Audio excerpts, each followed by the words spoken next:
കോഴിക്കോട് വളയത്ത് യുവാവിന് വെട്ടേറ്റു. വളയം ചിക്കീറ്റ സ്വദേശി പ്രശാന്തിനാണ് വെട്ടേറ്റത്. ഇന്നലെ രാത്രി 11:30 വളയം പോലീസ് സ്റ്റേഷന് സമീപമാണ് ആക്രമണം നടന്നത്.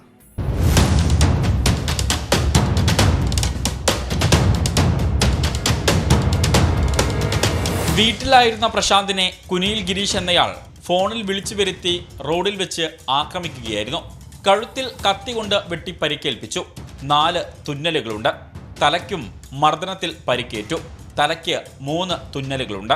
ഗിരീശൻ എന്തോ പക ഉള്ളിലൊതുക്കിക്കൊണ്ടാണ് പ്രശാന്തിനെ അതിക്രൂരമായി നിന്നെ ഒന്നും വിട്ടേക്കില്ല, നിന്നെയൊക്കെ ഇവിടെ ജീവിക്കാൻ അനുവദിക്കില്ല എന്ന് ആക്രോശിച്ചുകൊണ്ട് അതിക്രൂരമായി ആക്രമിച്ച് കൊലപ്പെടുത്താൻ ശ്രമിച്ചിട്ടുള്ളത്. പ്രശാന്ത് നാദാപുരം ഗവൺമെന്റ് ആശുപത്രിയിൽ ചികിത്സയിലാണ്. പോലീസ് എത്തിയാണ് പ്രശാന്തിനെ ആശുപത്രിയിൽ പ്രവേശിപ്പിച്ചത്.